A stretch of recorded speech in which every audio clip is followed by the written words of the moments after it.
Okay, I'm here to help you do assignment 1, number 12.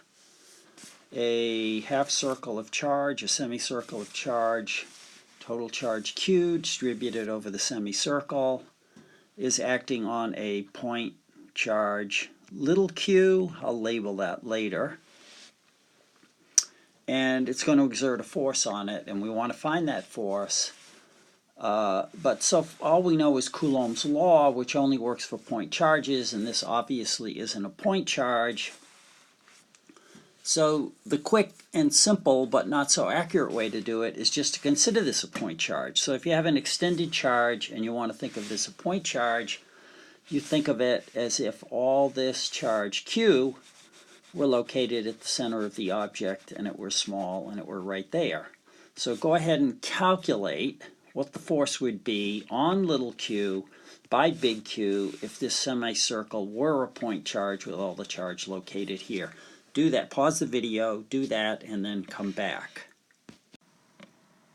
Okay, so I wrote in the little q for this, and thinking of this as a point charge, we simply use Coulomb's law and we get F equals K, Q1, Q2 over R12 squared. R is the radius of the semicircle, and that's the distance from all the charge located at the center of the semicircle to this point. That is the radius of the circle, and so that's the answer. Now think about whether the real answer is going to be, if that's going to be the same as the real answer, or as we do the thing correctly, whether we'll get an answer which is smaller or larger.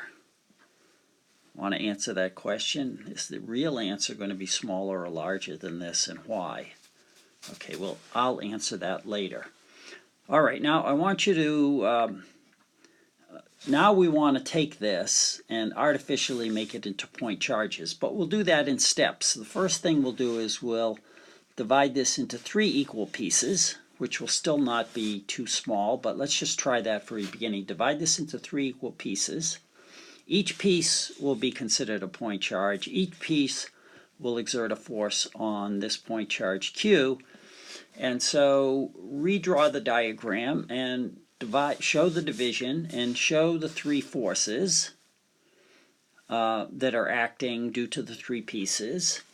Show the angles and show the magnitude of each of those 3 forces. And also show the components of those forces. Try and do all that as much as you can. Pause the video, do that, and then come back and see how well you've done in comparison to what I do. Okay, check what you did against what I did. So you see I cut this into 3 equal pieces, and since it's 3 equal pieces and the semicircle's 180 degrees, each piece is an arc of 60 degrees. And so each piece, still not a point, but we'll think of it as a point at its center. So this piece exerts a force in that direction.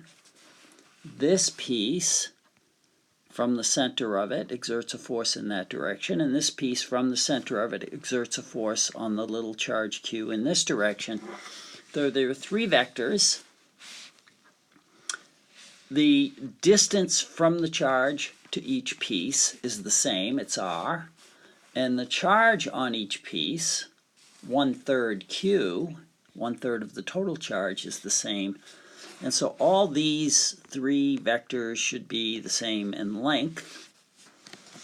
And since this is 30 degrees to here, and to the middle of this is another 30 degrees, it means there's 60 degrees between these vectors.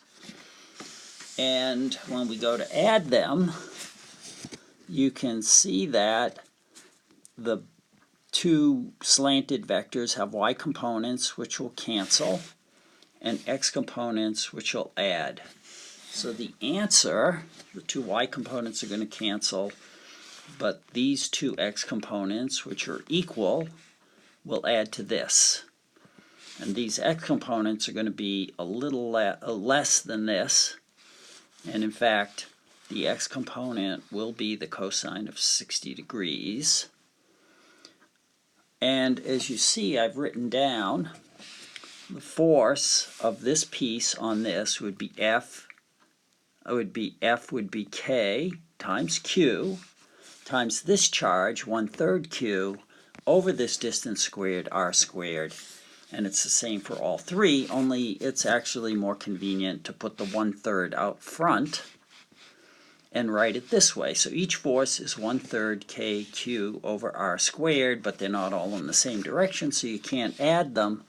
So pause the video and add the two x components and that vector to get the total force, which will be along the x-axis or in the I-hat direction. Pause the video and see if you can do that, and then come back and see what I do. Okay, things have gotten very crowded. See if you can see. I'm going to try and point out to you. So remember, we're adding this vector, which is 1/3 K little q big Q R squared, to this vector, and this vector. And this vector is 1/3 KQ R Q, oh, I left the other Q out, R squared, times the cosine of 60. The cosine of 60 is a half. So this vector times the cosine of 60 is half the length of this vector. So this is 1/3. This is a half of 1/3. This is a half of 1/3. So down here I've added 1/3, a half of 1/3, plus a half of 1/3. That ends up being 2/3. And so we have 2/3 K. Oh, I left that big Q out. Over R squared. So remember, in the first problem we got this, which is a 1, and now we're getting a 2/3. So you see it got smaller, and remember I asked you the question. So this charge here isn't having as much influence on this charge as if all the charge were located there. So we would expect, as we step through this problem, making smaller and smaller pieces, the coefficient, right, we're always getting K little q big Q R squared, the coefficient is going to go from 1 to 2/3 and smaller and smaller and smaller, approaching some limit as we solve the problem by calculus with an infinite number of small parts. Okay, so the obvious thing now is we're going to do 5 parts, and then we're going to do 7 parts. So I want you to pause the video, redraw the figure, following what we've done, see if you can do it for 5 parts. Do as much as you can, and then come back and I'll show you what I've done. Okay, you're back. Hopefully you were able to do something. What I want you to do now is, you have this figure. Notice I saved the previous figure and reduced it, and I've written all this new stuff in here. So what I want you to do is pause the video and see if you can figure out what I've done. And once you're exhausted from what you figured out, you can start the video again and I'll explain it. Okay, if you are able to understand what I've done here, then good, you might be done. You might be done with this video and you can move on. If you need my explanation, then hang on or move ahead, because I haven't decided yet whether I'll do the 9 parts and the integration, but I gave you the answers. So let me just pause this for a second.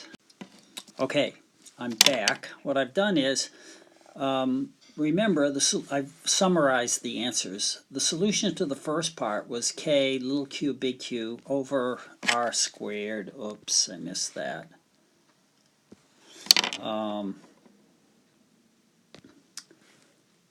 And then the answer to the 3-part series was 2/3, or 0.66 repeating, times, once again, K little q big Q over R squared.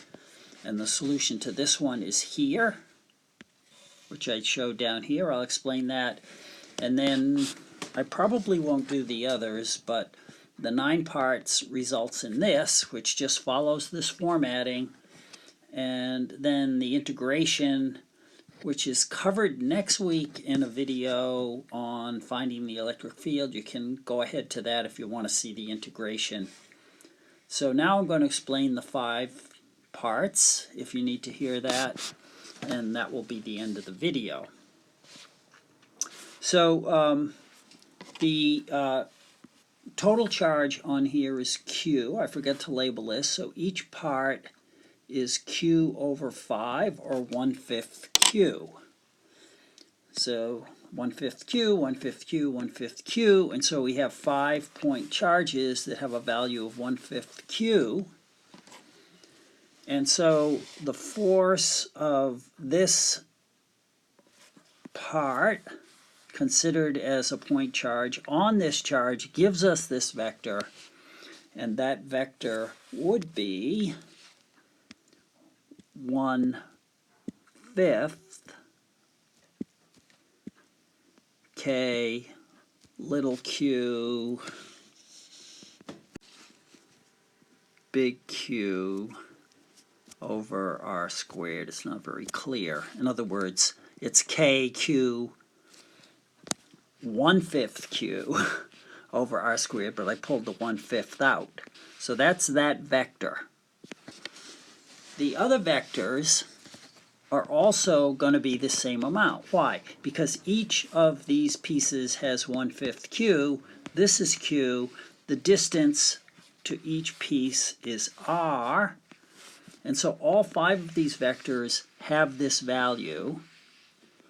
But this pair of vectors and this pair of vectors have y components which cancel and x components which need to add. So the final solution is just adding x components. And so you should see that the final solution is this vector plus the x component of this vector, and there's 2 of them. So that's what we have it here, 2 times the cosine to get the x component of this angle 36 degrees, and 2 x components of this vector, but the angle from the x-axis to that vector is 36 plus 36, or 72 degrees, and there are 2 of those.